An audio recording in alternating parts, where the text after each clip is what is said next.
Tottenham Hotspur 1, West Ham United 2. West Ham United beat Tottenham Hotspur in their cup final after yet again Tottenham Hotspur lose a game after scoring first. This is becoming a very frustrating pattern, and that tonight was a very frustrating performance from Tottenham Hotspur, especially in that second half. And look, there's no doubt about it, we were absolutely horrendous in that second half.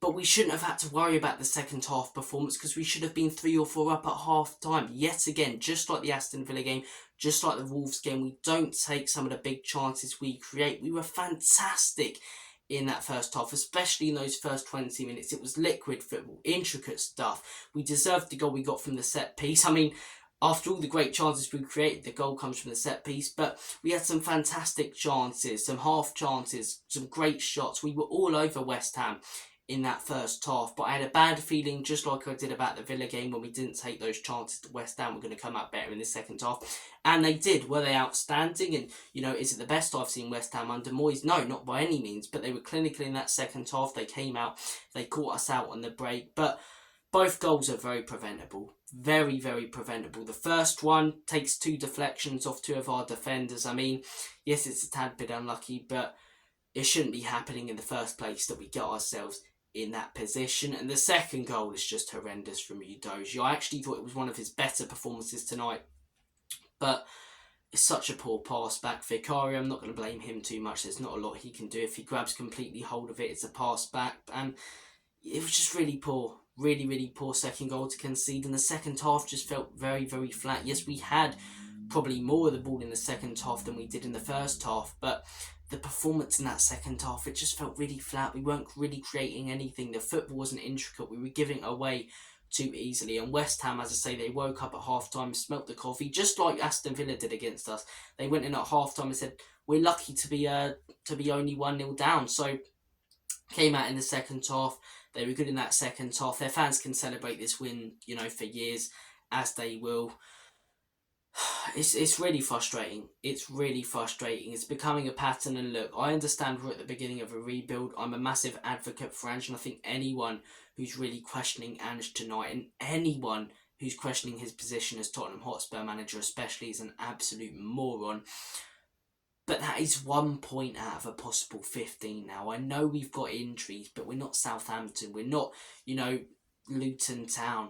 We should be getting more than 1 point. I understand we're in phase 1 of a rebuild, and, I've been very, very glad with what I've seen so far this season. We all expected to be mid-table after Kane left. The fact we're 5th, as I say, we're overachieving right now, and we've shown that we can compete with some top sides. But the way we're crumbling and have been recently, it's not good enough. It's not good enough, and tonight is a must-win. And look, the Aston Villa game, Villa have been outstanding. They beat Manchester City last night.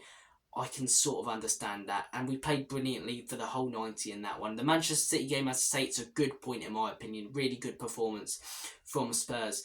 A couple of weeks before that, the Chelsea one, very different game. The Wolves one, quite poor, but this is one that I can't accept because it's at home. It's in a sort of...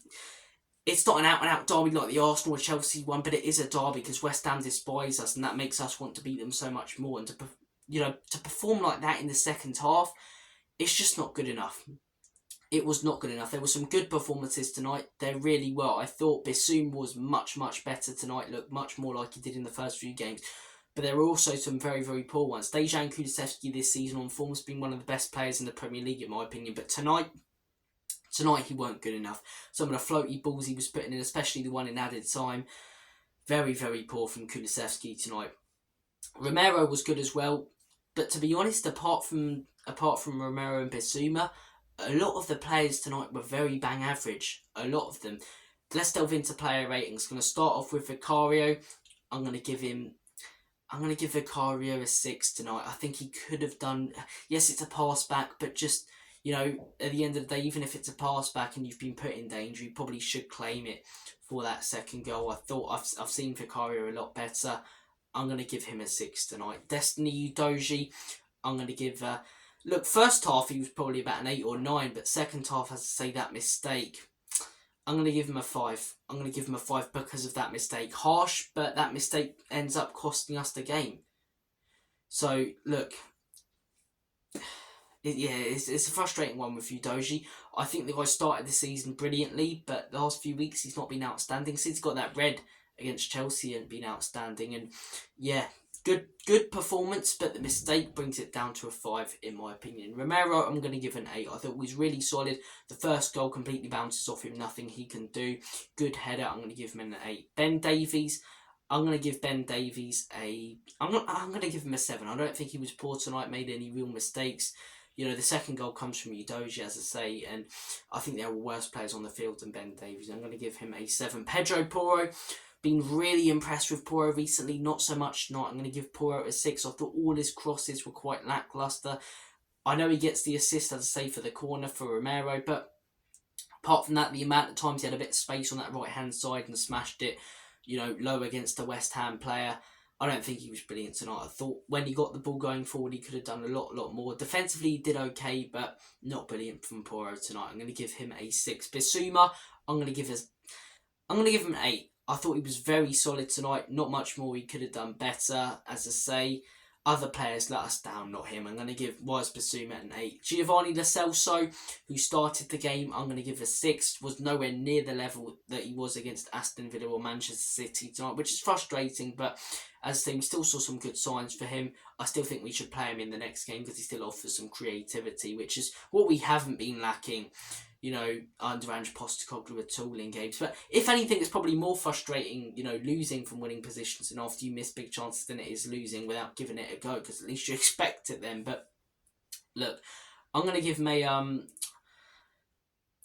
Celso, yeah, I'm going to give him a 6. Not unbelievable from Lo Celso today. Who else do we have in the midfield? Højbjerg, that's the one.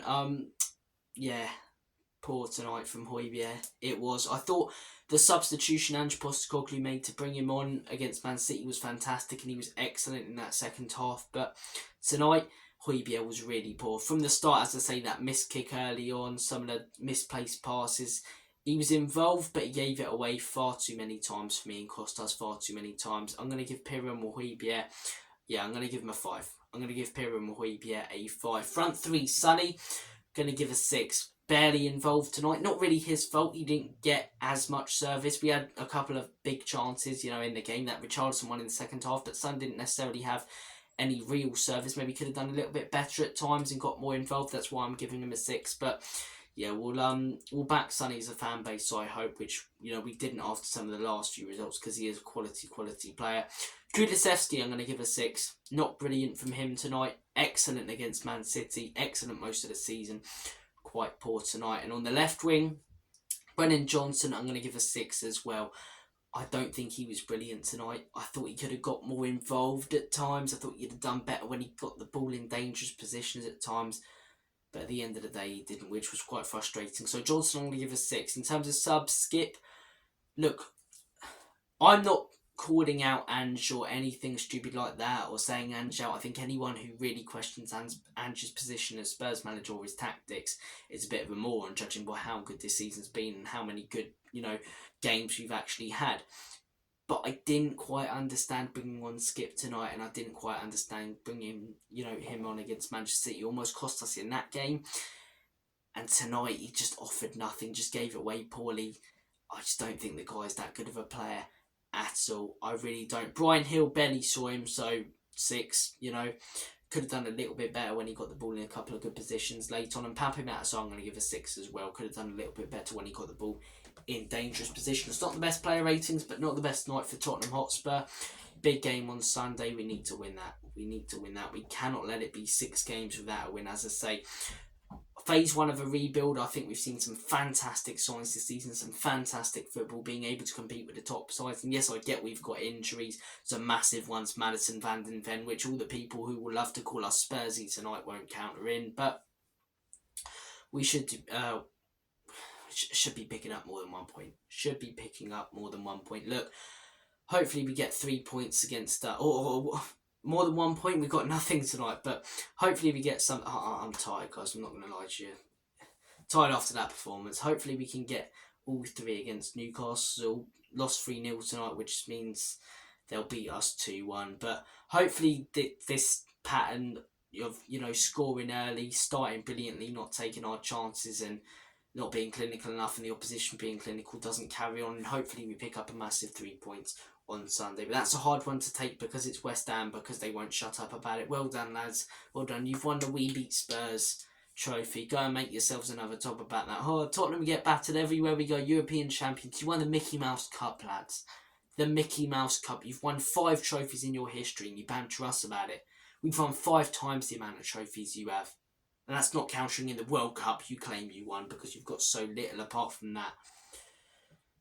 I know that was petulant, but I'm annoyed. Thank you for watching this. Take care. All the best. And as always, come on you Spurs. In Big Ange we trust. Very important tonight. Enoch and Levy out. Need better depth in that team, man. Need better depth.